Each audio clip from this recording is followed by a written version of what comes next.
Bismillahirrahmanirrahim. Assalamu alaykum, hürmetli körümeller. İstiqlal kündülük xəbərlərini görüşünə qızğın qarşılamız. Mən Ərşidin İdiqot. Tövəndə vətənimiz Şərqi Türkistan və dünya gün tərtibiga əlaqədar mühim xəbərlərini huzurunuzga sunumuz.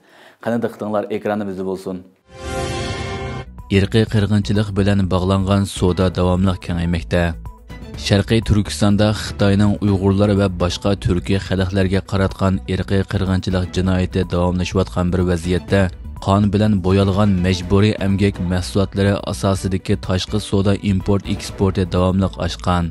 Xitoy tashviqot organi atalmish Xinjiang gazetining 20 noyabrdagi xabarida bildirilishicha, bu yilning oldingi 10 oyida Sharqiy Turkistonning tashqi savdo import eksport umumiy qiymati 418 milliard 630 million yuanga yetib, bultirga o'xshash mazgildagidan 15,5% oshgan.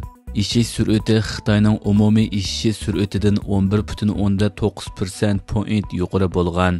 Buning ichida odatdagi savdo shaklidagi import eksport qiymati tashqi savdo import eksport umumiy qiymatining 49,9% ni egallagan.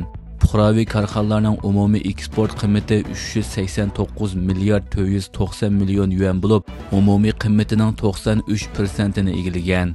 Xabarda xususan bu yil 10 oyda Sharqiy Turkistonning import qiymatida bu yil ichidagi yuqori saviya yaratilib 5 milliard 930 million yuanga yetganligi, bultirga o'xshash mazgildagidan 19,5% oshganligi qayd qilingan.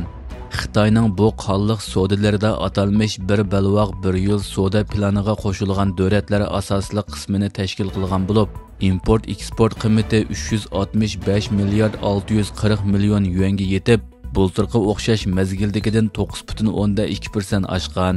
Mazkur davlatlarning egillagan nisbati 87,3% bo'lgan.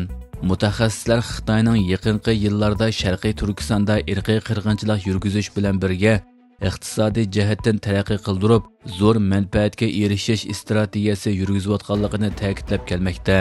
Xitoy bir necha yildan buyon ko'plagan xalqaro yig'inlarni Sharqiy Turkistonga o'rinlashtirib, nurg'unlagan savdo hamkorlik kelishimlarini imzolagan.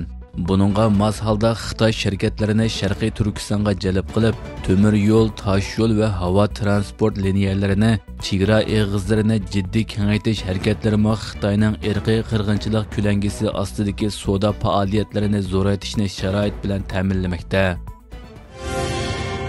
Amerika Xitoyga o'zak cheklamasini bo'shatishni o'ylashmoqda.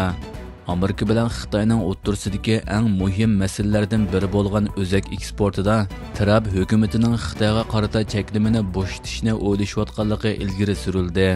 Reuters agentligining bugungi xabarida qayd qilinishicha, ahvoldan xabardor kishi Reutersga Trump hukumatining Nvidia shirkatining Xitoyga H200 tipliq sun'iy aql o'ziga eksport qilishiga ruxsat qilishini o'ylashayotganligini, navbatda Amerika savdo ministrligining aloqador cheklash qaroriga qaytadan qarab chiqadiganligini, shundaqdami planning yana o'zgarishi mumkinligini bildirgan.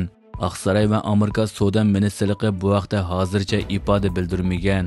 Xabarda bu ahvolning Amerika bilan Xitoy o'rtasidagi ziddiyatning pasayayotganligining ifodasi va shundaqla Trump bilan Xi Jinpingning oldingi oydagi uchrashishining natijasi bo'lishi mumkinligi o'tirg'a qo'yilgan.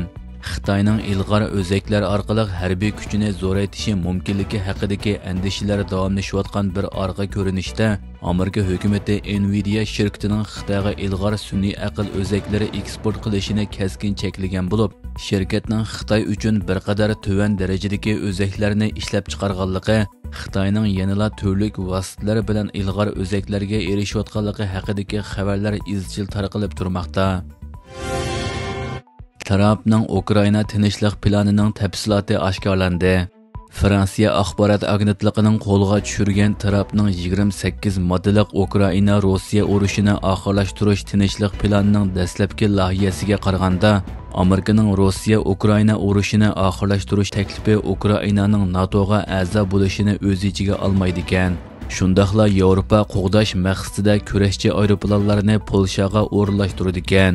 28 moddalik tinchlik planiga asosan Ukraina hozirgacha kontrol qilib turayotgan Luhansk va Donetsk rayonlarini o'z ichiga olgan Donbassni o'tkazib berishdan sirt yana o'z armiyasini 600 ming askari bilan cheklashga qo'shildi ekan. 2014-yili besib olingan Qrim, 2022-yili besib olingan Luhansk va Donetsk amaliyotda Rossiyaning zimini deb e'tirof qilindi ekan. Bu Amerika tarafidan e'tirof qilinishini o'z ichiga oladi ekan. Planda ko'rsatilishicha, Ukrainani qo'g'dash uchun Yevropa kurashchi aeroplanlari Polshaga o'rinlashtirildi ekan. Ammo bu davlatda NATO askarlari turg'izilmaydi ekan, hamda Ukraina bu NATOga qat'iy qo'shilmaslikka ma'qullik bildirdi ekan. Mazkur planga asosan Rossiya 8 davlat guruhiga qaytadan qabul qilindi ekan va yer shari iqtisodiy bilan bir gavdalashtirildi ekan.